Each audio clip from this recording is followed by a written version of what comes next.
So we got a situation. We got a situation. And they're saying this one is one of the most twisted cases we've ever heard of. Now that's all I have to go off of, so let's get to it.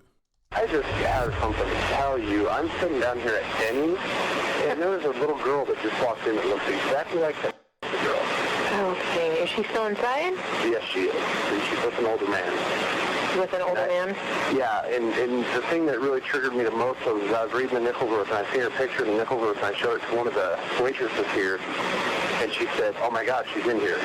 When a missing little girl is spotted at a store and then a local Denny's, the other customers couldn't believe their eyes. What were the chances that a child who had been weeks earlier was sitting right in front of them in broad daylight? But as the police arrived on the scene, they quickly realized the horrifying case that shook not only the city of Coeur d'Alene to its core, but also the entire country was far more grisly than they'd expected. And worse than that, the perpetrator was even more depraved than anyone could have ever imagined. And this was only just the beginning of his crimes. May 16, 2005 was a typical rainy day in the Pacific Northwest until an urgent 911 call came in from a resident of Kootenai County, Idaho. The resident initially called 911 to report a white pickup truck parked on his property that he didn't recognize. Unbeknownst to the caller, this would spark the beginning of an investigation that would send authorities headfirst into the most disturbing case they had ever discovered. As the 911 operator gathered more information, the caller looked inside the vehicle and noted a few belongings. The only thing in the front seat is an axe and a little toolbox. Then, later that day, dispatch received another 911 call from the same man. And this time, it was clear that something was horribly wrong. Okay, you need to talk to a deputy about the vehicle for what reason? Yeah, I sure do. Okay, what's going on with the vehicle? Well, the vehicle, I can't explain it to you. You just have the guy call me quickly. Well, they need to know what's going on. The vehicle, there's nothing wrong with the vehicle that I can see. But the vehicle belongs to a guy who is friends with the people that live in this junky house out here. And I went to the door to pay the little kid $10 for mowing the lawn, and there's blood all over the door. Okay. Nobody comes to the door. They are friends of the guy who owns this pickup, I find out. Okay. Okay, let me have a deputy give you a call back at that 661 number then, okay? Yeah, right away. All right. Many of the details presented in this video have never been heard before and were obtained from actual police reports, along with chilling crime scene photos. As it turns out, the caller owned a nearby house adjacent to his property and rented it out to a couple, 40-year-old Brenda Groney and her boyfriend, 37-year-old Mark McKenzie. Brenda had 3 children from a previous marriage who also lived in the home, 13-year-old Slade, 9-year-old Dylan. They quickly proceeded to the back door and discovered it had been left ajar. Authorities immediately took one of the visibly frightened dogs into custody. The other, however, remained hiding inside the home. They would soon uncover the source behind the dog's extreme fear. Inside the kitchen, an officer made a most gruesome discovery. The body of a teenage young man was lying face down on the floor, his head wrapped and his hands bound behind his back with duct tape. Then, in the area between the kitchen and living room, the officer spotted another victim, a fully dressed adult woman also lying face down on the floor. Her hands were cuffed behind her back using heavy-duty zip ties in a manner similar to that practiced by law enforcement. Duct tape had also been used to restrain the woman's ankles and feet. Horrifyingly, there was yet another body lying face down in the living room. The adult male victim was dressed only in shorts, and zip ties had been used to bind his wrists and ankles together. Jeez. So, all right. Let me gather my bearings. He wanted the little girl from the jump. The mom being tied up, nothing really done to her, said a lot to me, right? That said a lot. That was telling. Finding the kid, that was telling. Finding the dad, that was telling. Or the boyfriend or whoever he was, because she had kids from a previous situation. That was telling. The little girl. So he wanted the girl the entire time is what it's looking like to me. And he was going to stop at nothing to get to her. The officers confirmed all 3 were deceased. They then searched the rest of the home for additional victims, where they located several firearms in the upstairs loft area, and after a thorough search, it was confirmed that there was no one else inside the residence. Little did they know, however, that the worst was yet to come. Upon further investigation, authorities uncovered more troubling information. One officer reported that welfare checks at the Wolf Lodge home were not uncommon, and that the family members who lived in the home frequently came and went, with friends often staying over as well. Therefore, authorities thought that perhaps the 2 youngest children had been staying elsewhere, as that seemed to be common practice. Later that night, detectives went to the prosecuting attorney's office to obtain a search warrant for the Wolf Lodge property in the abandoned truck. While they were there, an unexpected call came through to the police station from a man named Steve Groney, the father of the 3 children living at the residence with their mother and her boyfriend, and he was desperate for any information regarding the gruesome incident. An officer was dispatched to meet with Steve, and what he told them sent the case in a shocking new direction. According to the concerned father, all 3 of his children should have been present in the home on the night of the murders, but with only one adolescent victim accounted for inside the house, that meant the 2 younger children were missing. The victims were determined to be 40-year-old Brenda, 37-year-old Mark, and 13-year-old Slade, leaving 9-year-old Dylan and 8-year-old Shasta unaccounted for. As a result, officers issued an Amber Alert for the... So he wanted both kids. Both kids. See, this is the thing about having people at your house, bro. And like he said, they said people frequent in and out. So that makes me question, did you know these people really good? These people you just met, you let them around your kids, you let them get to know your family. You can't trust like that these days, man. Some sickos out here. Straight up sickos. Like, what the... 2 children just after midnight on the day after the bodies were found. Detectives then returned to the Wolf Lodge home and with a new sense of urgency began a desperate search in the nearby woodlands for Shasta and Dylan. Though they hoped to find the children alive, they feared the worst. That same morning, as the rain finally subsided, the clear light of day exposed just how disturbing and graphic the interior crime scene really was. Investigators found a sizable blood smear on the back door and several blood droplets inside and outside the door. Then, upon entering the home, they saw many dried blood stains, some even containing grass clippings from the freshly mowed lawn. Prominent red smears on the swinging doors leading to the kitchen suggested that someone covered in blood had moved through them. The glass-topped coffee table was shattered, leaving fragments of glass scattered about the living space. Furthermore, there seemed to be blood everywhere, from the furniture to the walls. Authorities followed a crimson trail of smears and stains down the hallway to a bedroom, where they found a massive quantity of blood on the bedding. Finally, while there wasn't any blood in the upstairs loft area, detectives did uncover a single plastic zip tie from the floor, matching those used on the victims. It was clear that the evidence inside the home told a terrifying story, but it became even more horrific as authorities examined the bodies further. It became apparent that Slade initially had duct tape covering his mouth that had either slipped or been pushed down around his neck. He also had red stains covering the bottoms of his bare feet, giving the appearance that he had walked through blood at some point during the attack. It appeared the young man had suffered severe, catastrophic injuries to his head and other portions of his body, inflicted by some kind of blunt instrument.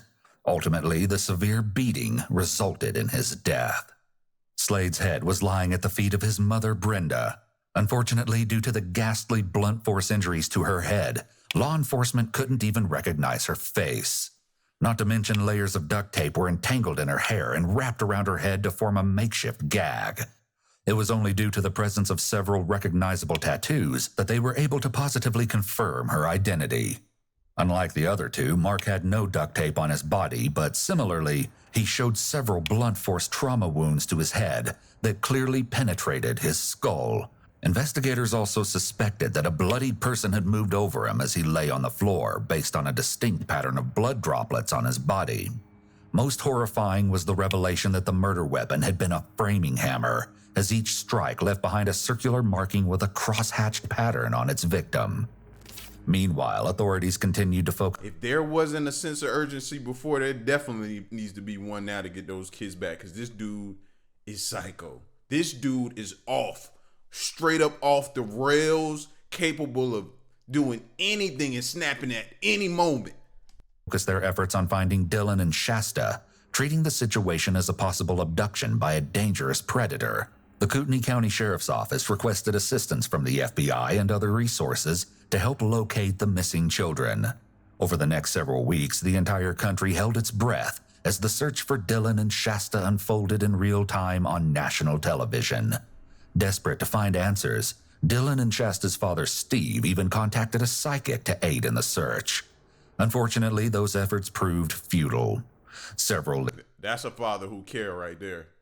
I don't believe in psychics or none of that like that, but and I can't stand them. But in a situation like that, I'm trying everything. I mean everything. If you even thought about practicing that type of work and think you could help, I'm listening to you. Like, I'm trying everything in that situation. Leads also came in from friends, family, and locals, but each failed to yield any results. Finally, on July 2nd, nearly 2 excruciating months after the murders, authorities got the call they'd been waiting for. Yeah, hi, friends. This is the manager, Denise. Yeah. I've got a little girl here with a tall gentleman, and she looks so much like this. Okay. Are they still in the building? Yeah, they're at table 20. A woman working at a Denny's restaurant in Coeur d'Alene, Idaho, believes she recognized Shasta from missing persons flyers and alerted the authorities. The caller reported that the little girl was with an unknown male and described his physical appearance. And can you describe the male to me? I'd say 6'3". Okay. Really slim. Okay. Dark hair? Yeah, Curly. The hat on. The dispatcher wasted no time and immediately sent officers to the restaurant. And we're not sure, she looks so much like her, and I don't know. All right, we'll have someone start that way. Okay. Thank you. And if they leave, call us right back, please. Sure. All right, thank you. Then another call came in that heightened the belief that this was, in fact, Shasta. I just have something to tell you. I'm sitting down here at Denny's, and there was a little girl that just walked in that looks exactly like that girl. Okay, is she still inside? Yes, she is. Now, what's the odds of 2 people back to back calling that in like that? Gotta be something to it. And then you think, like, the audacity of this fool to come out in public. That says a lot about his mental, the craziness of him. Fool's out in public at a Denny's, nonetheless. She's with an older man. With an older man? Yeah, and the thing that really triggered me the most was I was reading the Nicholsworth, and I seen her picture in the Nicholsworth, and I showed it to one of the waitresses here, and she said, "Oh my God, she's in here." This caller had a strong sense of urgency and seemed even more confident that they had potentially found the missing child. I don't know if you guys just want to send a deputy down to look, just maybe check through the windows or whatever. I don't know what you guys would want to do, but it's just awfully weird to me. The girl looks exactly like the little girl. She looks really, really a lot like the female that's in the picture. Authorities arrived on the scene, and the man with the little girl was quickly identified as 42-year-old Joseph Edward Duncan III from Fargo, North Dakota. Soon, detectives also discovered that Joseph had a lengthy criminal history. Multiple warrants. This guy is criminal conduct, carnal abuse. He's an escape risk. Okay. I still haven't got all of the warrants figured out yet. According to the reports, Joseph had been committing violent crimes since he was just 15 years old. And by the time he was 17, he was sentenced to 20 years in prison for a crime against a 14-year-old boy. He was released on parole in 1994 after serving 14 years. And then in March 2005, Joseph was charged with another crime against 2 boys. After a doctor friend helped him post... So now that makes sense why he wanted the son. That makes sense now why he wanted the son, bro. And he's had them in his possession for months. Months. There's no telling what he's done to those kids, man. And then I just keep thinking back to that video of the little girl in the store, and she just walking around so timid and just shot like, bro. Bail, he seemingly disappeared without a trace until now. During this time, authorities also learned from dispatch that Joseph had several vehicles tied to his name. So He's attached to a red Pontiac as a suspect vehicle. He's also attached to a red Jeep Cherokee that's a stolen vehicle. Joseph had driven to the restaurant in a red Jeep bearing false Missouri plates. And as it turns out, the vehicle had been stolen from an Enterprise rent-a-car in St. Paul, Minnesota. Is it her? I can't. I'm not going to say. Okay. Sorry. All right.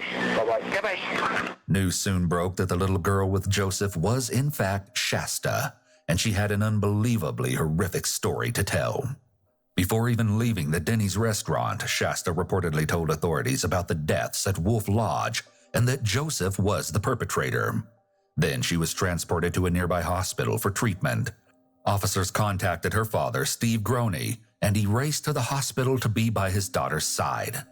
Of course, authorities immediately took Joseph Duncan into custody, but one important question... Where's the little boy?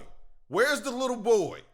That's just, we not out the woods yet, because this scary fool could have did something to that little boy, man. And was still hanging in the air. Where was young Dylan? Authorities soon uncovered surveillance footage from a convenience store in Coeur d'Alene. Their findings were ominous. Joseph and Shasta could be viewed seemingly traveling alone. Then, later that same day, an officer experienced in working with children visited Shasta in the hospital, where she recounted her grueling version of the events leading to that point. Please be aware that the following details came directly from Shasta and are incredibly upsetting. Your discretion is advised. Shasta recalled being abruptly woken up by her mother on the night of May 16th and told that an intruder was in the home. Then she went into the living room where her entire family had been ordered to lay on the floor, were bound and held at gunpoint. She identified the intruder as Joseph Duncan, a man she claimed to have never seen or met before in her life. After a few moments of silent terror, Joseph tapped Shasta on the head and gave her a simple shush gesture as he picked her up and carried her out the back door. Shasta was laid on the grass outside and warned that she would be hurt or killed if she didn't stay quiet. She said Dylan was brought out and laid on the grass beside her a short time later. Joseph then went back inside, and that's when things took a deadly turn. Shasta told the detective that she heard Mark shouting "ow" or "ouch" sometime after Joseph re-entered the home. Then, unaware of what had happened to her family, she explained seeing Slade walking around outside acting very strangely. After that, the next thing Shasta recalled was that she and Dylan were being loaded into a pickup truck and driven to a nearby property, where Joseph then transferred them to the stolen red Jeep. Shasta continued, telling the detective that Joseph drove them out to the remote wilderness of Montana, where they stayed at various campsites. She claimed Joseph slapped her very hard and would chain her and Dylan to trees whenever he had to leave the campsite. Shasta also remarked that he would put small pills in their drinking water, but she didn't know what was in them. Furthermore, the little girl described how Joseph had forced her and Dylan to write letters to their father while being held at the campsites. One letter written by Shasta indicated that Joseph had been giving them some hope of a safe return, saying, "We might see you guys again." In his letter, Dylan wrote, "We're still alive, we're okay, we know what happened to Mom." On one occasion, Shasta said that Joseph left her chained to a tree while he took Dylan away for a long time. When they returned, Dylan was noticeably injured, and Shasta eventually learned that they had gone to an abandoned cabin in the woods, where Joseph tortured the young boy for hours. Joseph actually showed Shasta a video recording of her brother, with his hands tied behind his back, being assaulted and hung by a wire noose from the cabin's crossbeam. In the video, Joseph shouts, "The devil is here, boy, the devil himself. The devil likes to watch children suffer and cry." In the recording, Joseph brought Dylan down and revived him, promising to take him to the hospital. At one point, Joseph started to sing the Lord's Prayer using an eerily high voice. As he sang "Thy will be done," he interrupted himself and shouted, "Can this be your will? You put people on the earth to do this. How can you do this? How can you let me? God, where are you? Show yourself." Tragically, Shasta's next admission removed any remaining hope that Dylan was still alive. She told the detective about another incident in which Joseph reached inside a container, presumably to grab a beer, and fired a shotgun from inside the container, fatally shooting young Dylan. It's unclear whether or not the shot was accidental, but nevertheless, Joseph then apparently burned the young boy's body in a fire at the campsite. Then he packed Shasta into the Jeep and drove back to Coeur d'Alene. As they drove through the town, Joseph decided they'd make a stop at the Denny's restaurant, which is precisely when the 911 calls about a little girl resembling Shasta started flooding in. Before the interview ended, Shasta explained to the detective in graphic detail what Joseph had told her about the fateful night at Wolf Lodge and how he had killed her entire family. She also reiterated that he was a total stranger, not known by anyone in her family. So he was a stranger. He was a stranger. I was thinking that, based on what they said earlier, that they were just frequently letting people in and out, friends, maybe people they just met, something like that. But he was a total stranger. So how did he... It's got to be some kind of way he came across them. They ain't just like in the middle of a city. They out in the country. Was he riding by, stopped, saw them, something? Now, this leads me to my next thing, because I know I struggle with this and I battle with this all the time. Death penalty, right? And I always tell y'all, it depends on how you catch me. You know, some days I might be for it, some days I might... Well, today I'm for... He got to get it. He got to get every bit of it, bro. Like he's definitely a qualifying candidate for it. He goes straight to the top of the list. We ain't even got to do none of that. Send him to the top of the list. I told you. Some days I'm not. Today, he caught me on the right day. But then, just when investigators thought they were nearing the end of this nightmare, Shasta said one last thing that stunned the detective right to his core. Shasta shockingly informed the investigator that Joseph claimed to have committed other violent murders in the past. Without any more information, the interview ended, and authorities immediately prepared a search warrant for the stolen Jeep Joseph had been driving. They also made preparations to search the probable crime scene in Montana. Forensic analysts began searching the stolen Jeep and found evidence on the exterior that suggested it had recently been driven on dusty, brush-filled roads. Next, they examined the interior and noted several perfectly normal items, such as tourist brochures, GPS units, camping equipment, and a laptop computer.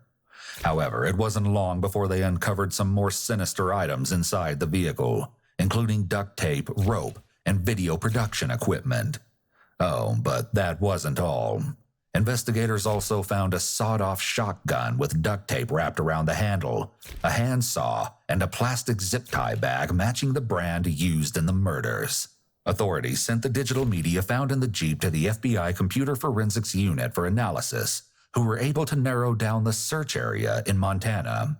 Then on July 3rd, just one day after Shasta's rescue, authorities located a cabin in the Montana wilderness that seemed to match the one from Joseph's recordings.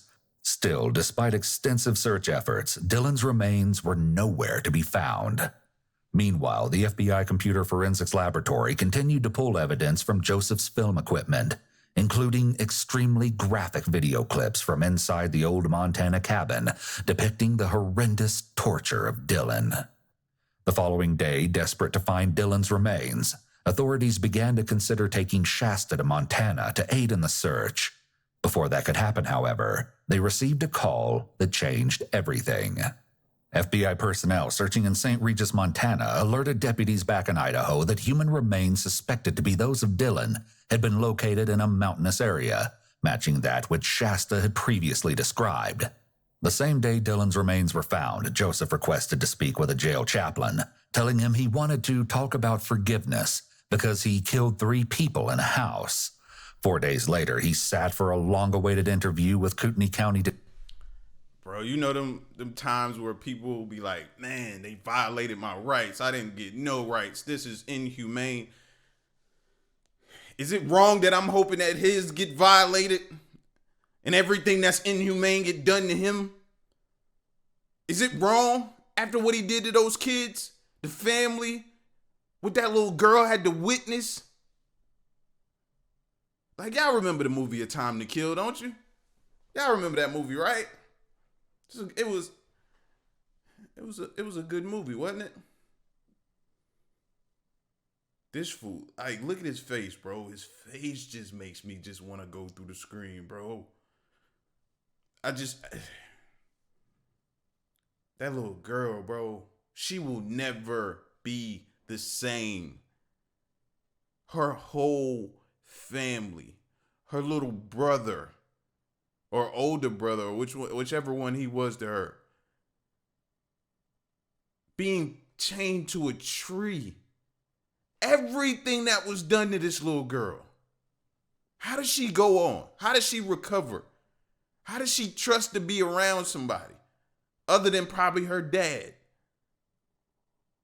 And you want to talk about forgiveness? Yeah. That part of me ain't all the way developed yet. I have to be honest. It still needs maintenance. It's under maintenance. Yeah. Detectives regarding the Wolf Lodge case. Authorities discovered that Joseph kept an encrypted journal online called The Fifth Nail, which he started in 2004. Decades later, the journal was broken into, revealing Joseph's twisted mindset. He wrote on the blog just days before the attack at Wolf Lodge. One post written on May 11, 2005 reads, "To be more specific, I am scared, alone, and confused, and my reaction is to strike out toward the perceived source of my misery, society. My intent is to harm society as much as I can, then."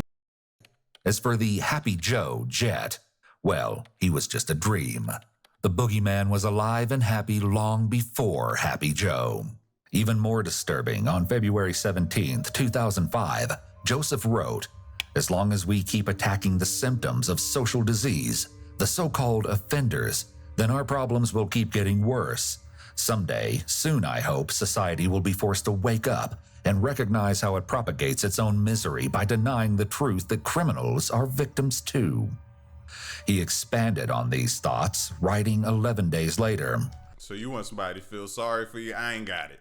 I ain't got it in me for you, bro.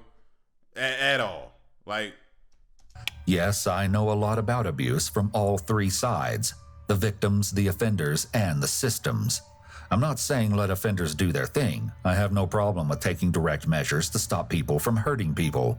But I think it is more effective to take direct measures to stop people from wanting to hurt people. We should offer free offender counseling and even amnesty for certain types of offenses if the offender agrees to treatment before they're caught. That would be a very practical and effective way to reduce crimes dramatically. I doubt it will ever happen, though, because our society loves the excitement that offenders bring into our living rooms through the media, and we would be lost without someone to point our fingers at. It's important to remember that just days after writing this, Joseph was torturing and assaulting Dylan prior to murdering him. When speaking to detectives, Joseph told them that he just happened to pass by the Wolf Lodge home and noticed Shasta and Dylan playing in their swimsuits in the yard. That's when he decided to pull over and survey the residence, thus putting his evil plan to the children into motion. He may have been driving around and searching for his target as he was prepared with items in his vehicle to subdue the victims. It's likely that he'd fantasized about a scenario like this many times, and when he spotted the kids, he saw this as his opportunity to act. They asked him to provide his account of exactly what happened on the night of May 16th. Joseph said he arrived on the Wolf Lodge property in the stolen Jeep sometime between 2 and 3 a.m., with plans to approach the residence through the open field. At this point, Joseph went into great detail about the extra measures he took to ensure he left no trace behind, stating he was very knowledgeable of criminal procedures and crime scene processing. Joseph proudly explained how he intentionally bought disposable shoes, much larger than his actual size, to throw off the investigation. He boasted that he used gloves to avoid leaving any fingerprints. Then he continued to tell detectives that he surveyed the Wolf Lodge home with night vision goggles as he moved across the large field surrounding the residence. Joseph said he took extra care to be quiet because he knew dogs were inside the home. However, while he expressed concern over establishing where the parents' room was located, he appeared to already know exactly where the children slept at night. Detectives surmised that he likely gathered this information from stalking the two children before the attack. Nevertheless, once he felt confident that there was no movement inside and everyone was asleep, Joseph placed himself directly outside Shasta and Dylan's room. He stood on a lawn chair and peered intently inside the window, ready to enter and snatch them from their beds. But then, something happened that sent the night in a deadly new direction. One of the family's 2 dogs suddenly entered the bedroom and seemed to sense something was wrong as it began sniffing around the room. Then the dog unexpectedly looked directly up at the window where Joseph stood, frozen, and began to growl. Joseph instantly jumped off the chair and ran to a fence line on the property, saying at this moment he thought to himself, "He made me." It seemed as though he was blaming the dogs for what happened next, as being made is slang for being caught or seen. Joseph said he waited by the fence for approximately 1 hour to see if anyone had been alerted by the dog, but no one came out to investigate, and he didn't notice any movement inside the home. Joseph told detectives of this time spent waiting outside. "I kept looking for excuses to not do what I was going to do." Joseph also claimed he was nearly ready to abort the entire plan, looking for any excuse just to leave, but ultimately decided that if he returned and found the back door unlocked, he would go through with the crime. But if the door was locked, he would leave the family alone. So Joseph said he walked back to the home, and as fate would have it, the door was slightly open. He entered the residence carrying the sawed-off shotgun, with the first round being a bird shot to scare off the dogs if necessary. The second round, he said, was a slug intended for the man. Much to his surprise, the dogs didn't seem to notice as he opened the back door, but Joseph said he still retreated to the fence line for roughly a half hour to build his nerve. Then he equipped himself with... I get it, y'all love these little timid dogs, man, and I get it. They make your family happy. They're great with kids, but you need some of those, them ones, some of them dogs that soon as they smell, oh, they going towards it. They going to get it. They going after it. They going to put it down, everything. And I know that comes with its own problems, but this just makes me say, we got to do something. And these little timid dogs ain't it, right? Security got to be upgraded for families. Something's got to be done. And I know a lot of people can't afford it either. Times are hard. But this fool literally sat out there and watched the kids, figured out where their rooms was, your rooms was, went and got all the supplies, was at the end of the yard, coming through the yard, came to the window, went back to the edge of the yard, waited an hour, and nobody noticed or were alerted to anything. Anything.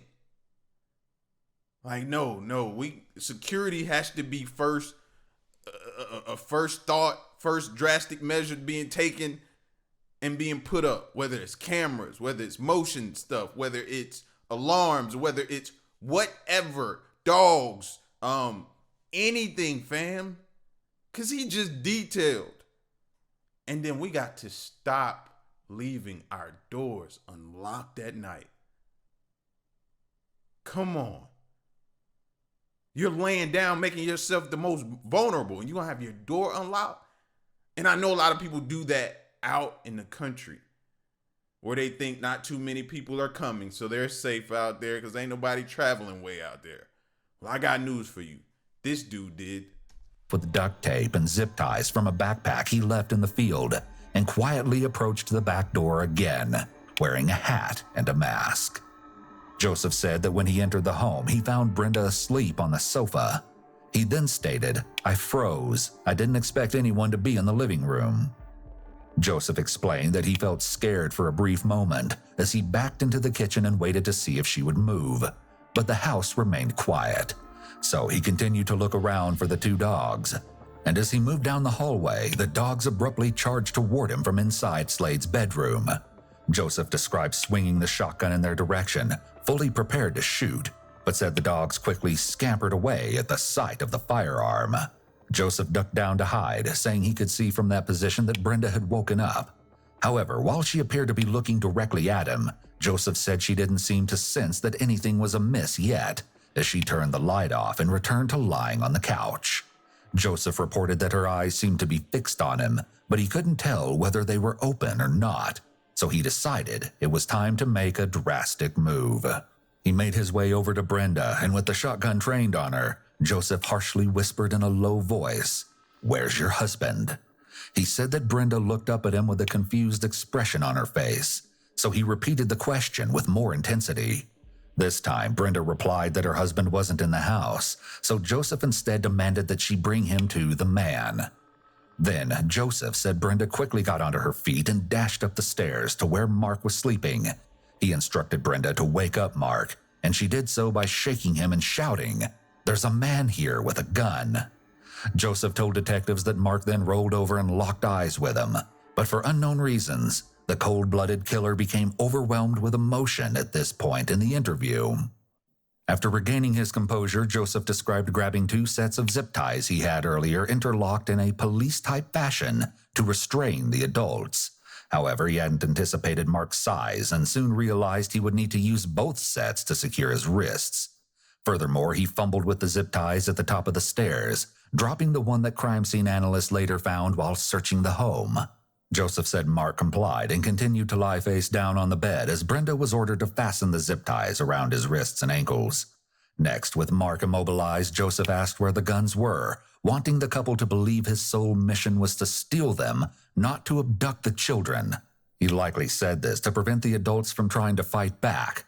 Most people won't risk their lives over a robbery, but would in order to protect their children from abduction. Mark and Brenda couldn't run because they weren't going to leave their children behind, and they were likely afraid to fight Joseph because he had... Do you hear this fool's mindset?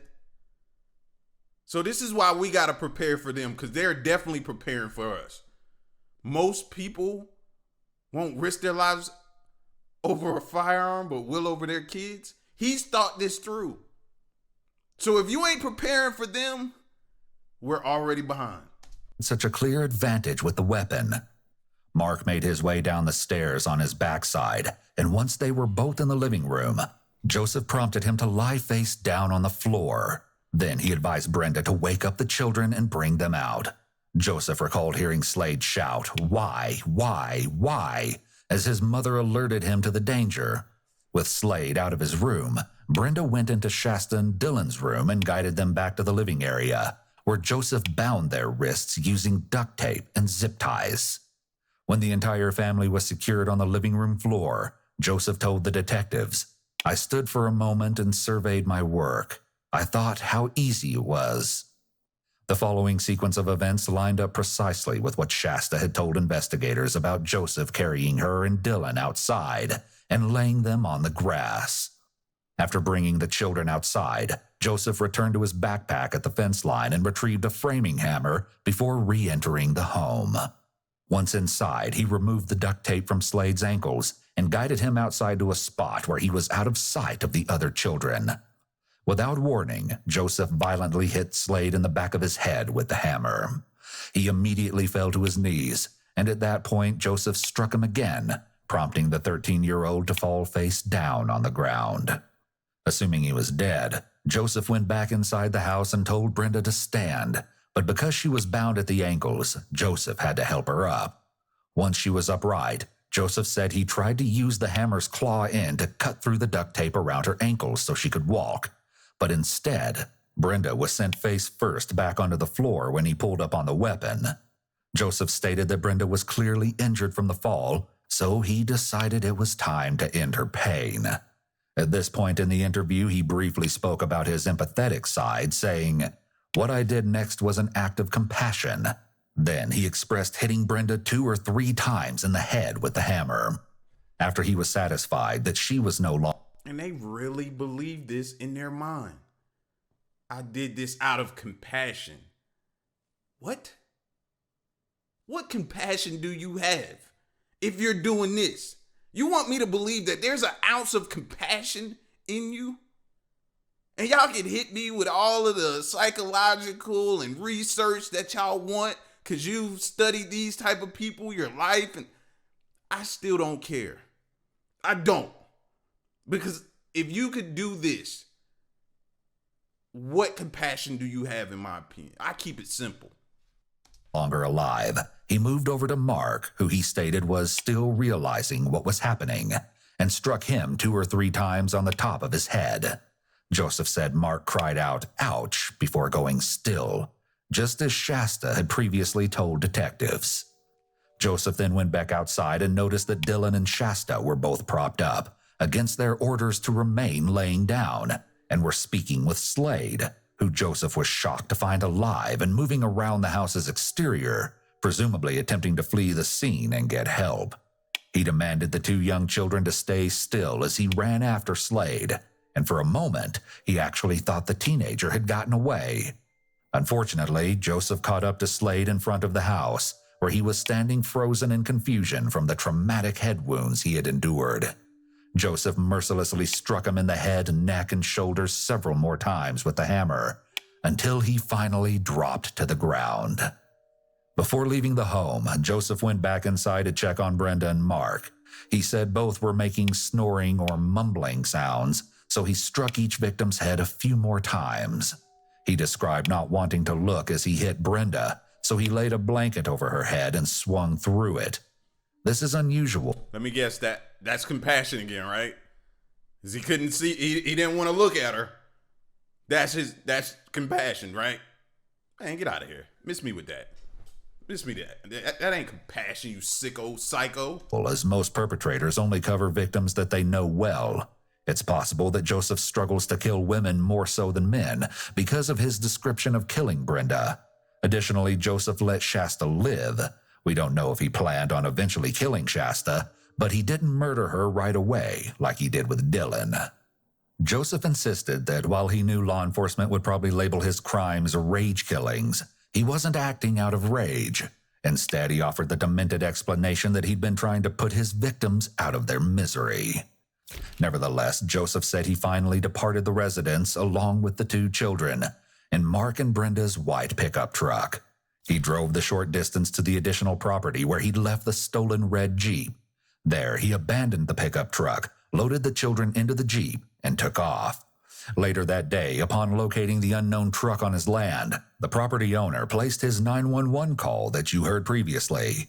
Still, based on Joseph's depiction of the events, investigators were left wondering how the bloodstains came to be distributed throughout the rest of the home if most of the killings were isolated to one room. So they asked Joseph, and his response sent a chill down their spines. As he was driving away, Joseph told investigators that he noticed Slade was standing up again in the front yard.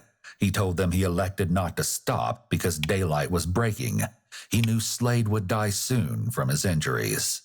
Due to the fact that Slade's body was found inside the home next to his mother the following day, authorities speculated that he had managed to re-enter the house and leave blood evidence in various locations before ultimately succumbing to his injuries at his mother's feet. It was also believed that he had left the droplets of blood on Mark's body. Joseph admitted to washing the hammer off in the sink before leaving. Authorities were desperate to locate the murder weapon, however his attorneys prohibited him from disclosing its location. The interview concluded, and while detectives were relieved to have locked the lawyer up too. What do you mean? I get it, you got a job to do, but boy, morally that's messed up. What do you mean you telling him not to tell him what? That's crazy. That's the part I don't understand about attorneys. And at one point in time when I was going through school, I thought about I wanted to be an attorney. But I could never see myself fixing my mouth to tell somebody not to tell them where the weapon was. I guess I'd be a horrible attorney at that point. I guess I would. Received a full confession to the Wolf Lodge murders. They still had many unanswered questions. Amongst them, why did Mark and Brenda's truck appear to have been riddled with bullet holes? While awaiting his federal trial in prison, yet another haunting revelation emerged. Joseph also confessed to murdering 2 young girls in the Seattle area in July 1996, alleging he beat them both to death. Based on the details he disclosed and the girls having been in close proximity to his residence at that time, authorities believed he was referring to 9-year-old Carmen Cubias and 11-year-old Sammy Ho White. The pair disappeared after leaving a motel parking lot, and their skeletal remains were found roughly 17 months later. Jesus Christ. Talk about psycho, monster, just ruthless. Like, we got to figure out how to stop this. Like when he was in jail, he should not have been let out. And we got to figure out a way to recognize the signs to say, hey, no, this person is not fit to be released. But I feel like these jails be so crowded and they don't really pay attention because there's so many prisoners. So you don't get that intimate one-on-one to where you can get to know and study and analyze a prisoner to know whether or not it's just, oh, he's done his time. He served his debt to society by doing his time. Release him. It's no studying to see, hey, I know his time is up, but mentally, he can still go out there and do the same things he was doing before, if that not, or worse. He's gotten worse since he was in here.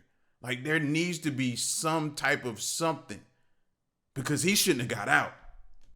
On a muddy hillside in Washington, with very little evidence at the time, the case quickly went cold. Investigators were skeptical and speculated that Joseph's confession could be like some of those other serial killers who have claimed credit for things they haven't done. In any case, on October 16th, 2006, look at that look like right there. It says it all. That look right there says it all. How do you look at that person and not feel a certain type of way? Even if you just met him, you're holding on to your kids because it's like, and you looking at him, I'm not leaving you alone around him. Something just not right about him. Wow. Joseph entered a guilty plea to the murder and kidnapping charges in court before a judge and was immediately sentenced to 3 consecutive life sentences without the possibility of parole. Finally, on August 27, 2008, a federal grand jury recommended the death penalty for Joseph. Then, in November of the following year, he was given 3 additional life terms. Joseph was also charged with the murder of 10-year-old Anthony Martinez from Beaumont, California, and sentenced to 2 life terms on April 5, 2011, after entering a guilty plea. It's notable that Joseph is wearing a bulletproof vest during his sentencing hearing. This is sometimes done when a prisoner needs to be transported outside of the courthouse, and there is a risk that he will be shot at. While Joseph confessed to the murders of the 2 young girls, Sammy Ho White and Carmen Cubias, he was never charged with those crimes, possibly due to insufficient evidence. The nightmare finally ended on March 28, 2021, when Joseph died in prison from a terminal brain tumor. Scary.